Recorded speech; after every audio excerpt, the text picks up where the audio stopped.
We need more fathers, not less. Yeah, a lot of people disagreed with him, especially on college campuses. But that's what was so interesting. Close to being a fascist. Let's go through this. How am I a fascist? Dude, like, Can you name one thing I believe that's fascist? you believe that, like, you on... I'm such a bad fascist. I let the people who disagree in open mic to talk to me for 2 hours uninterrupted. Okay. I'm an awful fascist. And he really embraced teaching the youth who disagreed with him that it's okay to disagree. Just calmly talk, and disagreement over politics should never turn violent. And now I'm not. What's your hat say? ICE. What does that stand for? Immigration, Customs, and Enforcement. Hey, don't touch it. Have a nice day. Let's have a conversation.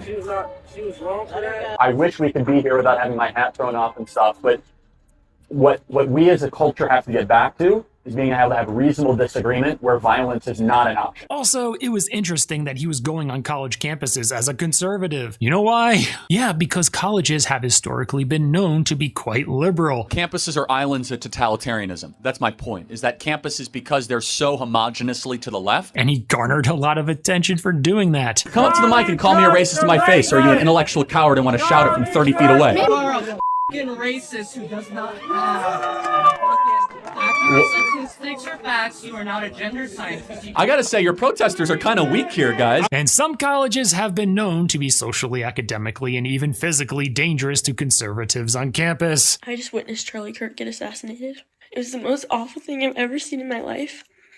He shot him in the neck and blood went everywhere.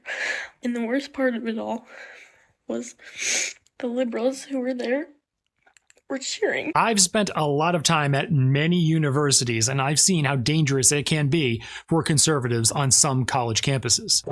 When you stop having a human connection with someone you disagree with, it becomes a lot easier to want to commit violence against that group. You think that's not emotional?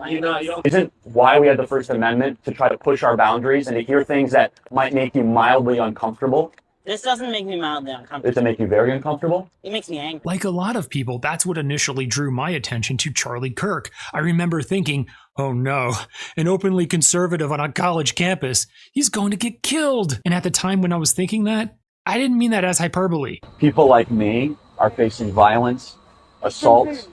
The left. Yes, the campus Antifa. I've been stormed out of restaurants. I've been assaulted publicly, multiple death threats. When people stop talking, that's when you get violence. That's when civil war happens. Because you start to think the other side is so evil and they lose their humanity. What do you think would happen to you if they found out you were a conservative at some colleges? Yes, on some college campuses, you would have no friends, your car would be keyed, tires slashed,